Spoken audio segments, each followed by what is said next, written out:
Hello guys, once again it's Matt, and today we have another video. Thank you all the members, all the patrons. Make sure to subscribe. We are trying to hit 50k until the end of the year. And let's hop in. So yeah, we are going to fly the MiG-29, the German one specifically. And I wanted to do this video because I see a lot of people having troubles flying aircraft like this. And I will just try to go step by step together with you while I'm flying. So let's just hop into a battle. Explain a little bit on what am I thinking, what are the strategies that I'm using, what is the line of thinking that I am using, okay? So I will try to be talk as much as possible while I am playing to actually help you understand some of the things. But don't you worry, I plan to actually make tutorials talking about BVR, talking about how to evade BVR missiles, talking more about radars, because I see a lot of people having troubles with keybinds, with all sorts of things that are very basic even. So I really need to go deep into that. And yeah, there isn't many people talking about that. And War Thunder itself, it doesn't really like gives you anything to learn from. So yeah, but let's hop into a battle and we talk more there, okay?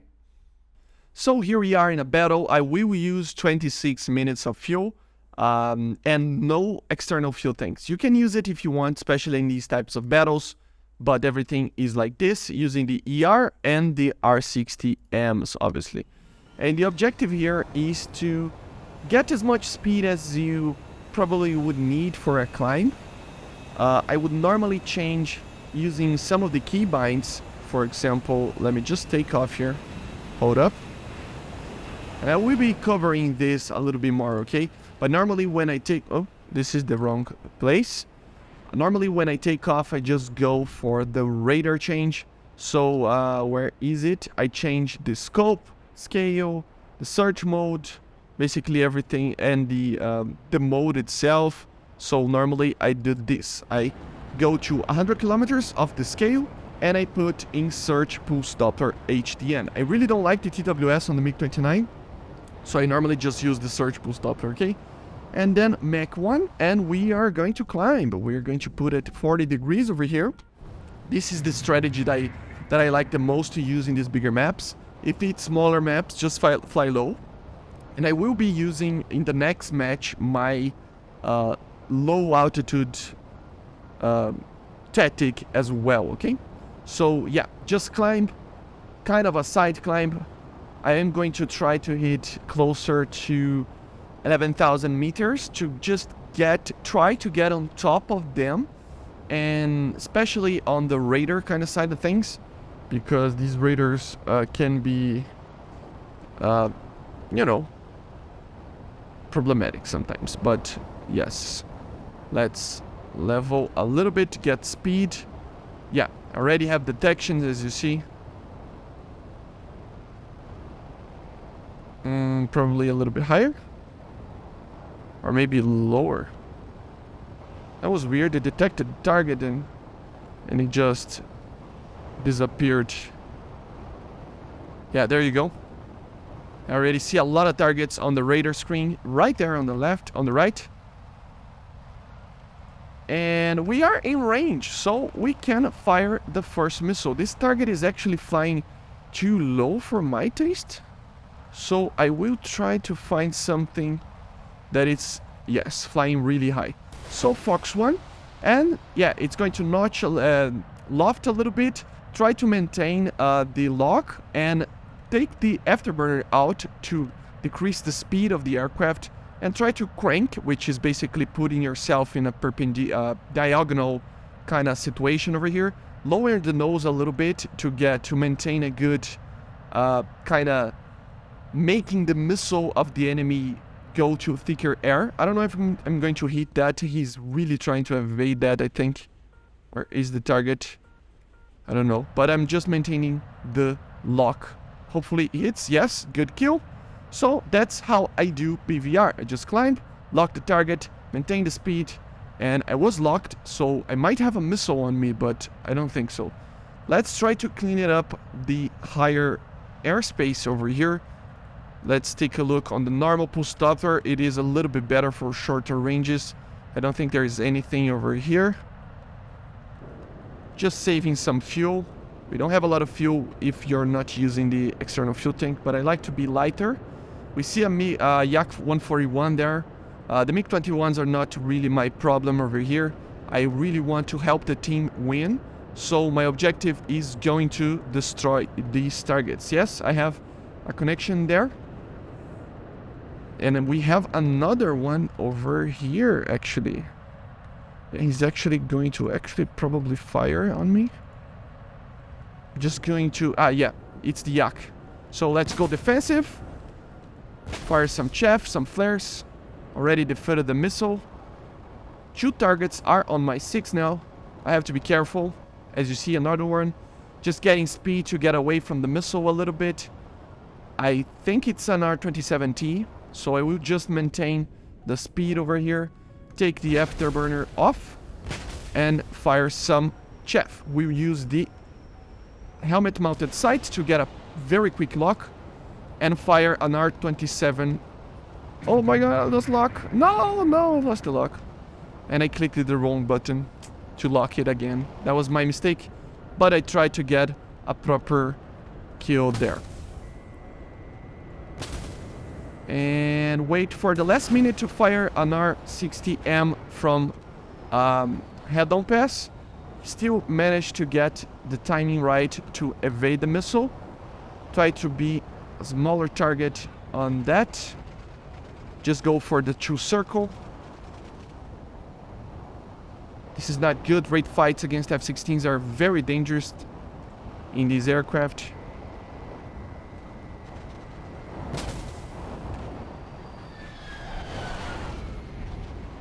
I mean, I have the speed advantage if I want. I just have the energy. I'm not going to die just due to my stupidity. I will just maintain the better position. I have more power than him. I can outrun him. And yeah, he doesn't even... Yeah, very easy to defeat these missiles. Just to get a little bit more speed. Yeah, let's make him waste all of these missiles. Oh, come on. What was that, Gaijin? What was that secondary lock there? Seriously, there are some things about this that are just... Ugh. Wasted a missile out of nowhere. And now we have a friend, which is... we have a lot of friends. So, yeah, as you see, even though I didn't get too many kills, the objective is to always stay alive. And, of course... Oh my god. And, of course, always try to help the team as much as possible. So he's critted. Yeah, of course he's just alive for some reason. How he is alive? To fire another one? My god, man. Just because I'm trying to show stuff, right? But anyway, I try to maintain a good altitude. Get people from far away. If somebody needed help from below, I could just help them if they needed to. So yeah, very good and dominant kind of situation that you can just control the airspace because you are controlling the superior airspace, and then obviously the lower parts are a little bit less controlled by you, but more on the friendlies. Of course, this will not always be the case. You know, sometimes stuff like a very advanced team on the other side will make you have to deal with a lot more problems. Or maybe you didn't saw a Phoenix being launched and you got killed by it. So stuff can go wrong. But this is the textbook strategy that I use. Climb, get some kills with the BVR, and help whatever I can with the other targets. I was less aggressive than I normally am, but I'm just going to continue that kind of line of thinking just to show to you that you don't have to be as aggressive as you think to continue to fight, okay? Let's get to another battle, and I will use the other strategy that I normally use for smaller maps, but I will use the strategy no matter if it's a smaller or a bigger map. but it is to fly low. So yeah, let's get into it. So here we are for the other type of gameplay that I normally do that you can actually do. I'd still take the ERs over any heat seeker missile just because it is basically a fire and just kill missile. It's a really good one. I would always go to 100 kilometers of scale on the radar and also use the HDN at the start of the match. We don't have to burn a lot of fuel because we are going to fly low. I do a little bit of a side thing here just to not go directly to the targets, but still you can do a little bit more if you want to. Let me just respawn this guy.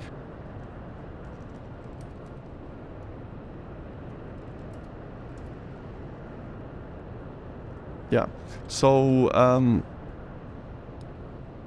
already detecting something on the radar, as you see, around 70 kilometers. So we might have some big targets over there. And they are flying basically just mid altitude, basically the same altitude that I am. So I can check this, the range, 60 kilometers now. It's where you can actually lock with the radar. And normally, in a smaller map, I would just go really low. And just because you become almost invulnerable to semi-active missiles, you don't have to actually avoid them. You just need to keep an eye, because if it's a Phoenix, due to the payload, it can actually damage you, but still, it will probably hit the ground because the radar is actually filtering a space of time on the radar. And with that, you will notice that it kind of overwhelms the radar a little bit because of that tiny little time differential that he's filtering. And then he will just look at the ground and the radar missile will just go to the ground. We have another target over there. Obviously we have a lot less range because we are flying really low to the ground. Let's get some speed. You can always climb a little bit to help a little bit more the missile. So Fox 1, take the engine out to take the afterburner out, and crank a little bit just to maintain a not too aggressive kind of position, and then you just maintain the lock. It is probably going to get the guy. He's probably didn't even see the missile, so yeah, very easy kill. We have a guy here. Come on, yeah. He's actually too close to the other targets. We have a target trying to lock us from that side. Very close, just fire the missile, go crank heavily, fire some chaff, maintain the lock. Very easy kill as well. So I just lock the target and basically fire the missile, go crank to the left or to the right, take the afterburner out, because there you are not accelerating towards the missile, especially in an aircraft such as the MiG-29, which has only like 60 or 70 degrees, I think, on radar. Yeah, it's 70 degrees of side look. On the Yak 141 you can do a little bit more and even accelerate because it almost looks directly to the side. But yeah, this is normally the way that I do things with radar guided missiles in the MiG-29 flying low. Just get people by surprise, but doing a different type of strategy kind of thing here. Let's go help with this MiG. Okay, he's already firing flares. Let's fire an R60, very close. Yeah, you cannot dodge an R60 from such a low range like that. In a side aspect kind of situation, it's just impossible to evade that missile. You can always use the IRST as well in these dogfights with the helmet mounted to actually help you guide and make sure that the missile is not trying to look at a flare or something like that. So as you see right here, oh, come on. He saw my missile. This is a very optimistic shot, yeah. It was just a kind of a try, like a gamble, basically. I tried to gamble there a little bit. We didn't shoot there. You have to remember two things as well, guys. Missiles, you don't have to, like, be sad about missing missiles, okay? A lot of people get sad about that if it's like even getting like killed. It's almost like getting killed for some people. And don't get mad about it. It is just a missile. The more important thing is to stay alive, because if you stay alive, you can do more things even if you don't have missiles. And you can support your team. And also, let me just concentrate, locking to get the radar gun sight there. You just crashed. But the other thing is that it's okay to miss missiles. The more you miss missiles, the better you will get actually using missiles at some point. I'm not saying that you need to just like spam missiles. Really save your missiles for a good time to fire them.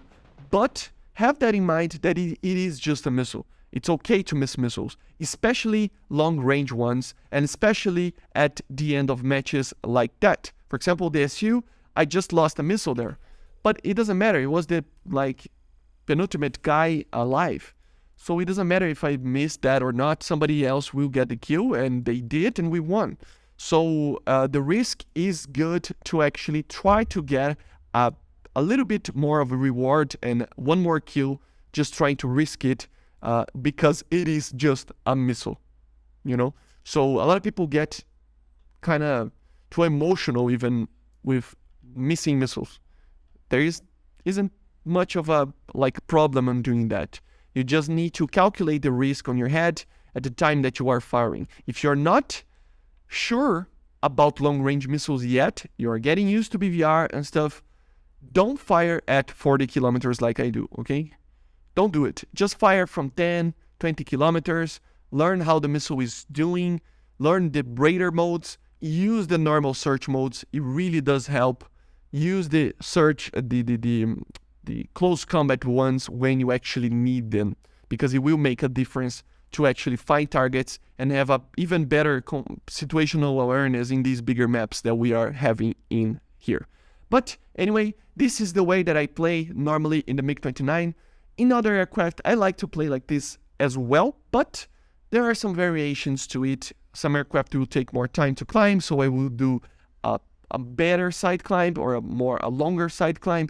Some aircraft are just worse in the radar. For example, the F-16, I would just advise you guys to fly low because of the radar. The radar is very limited compared to most of the aircraft that you will see on the 4th generation kind of aspect.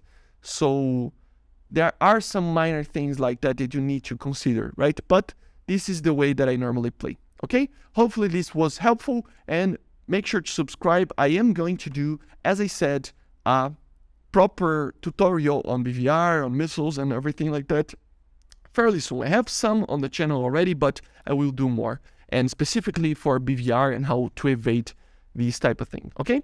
I see you guys on the next one. Make sure to subscribe, and bye. See you.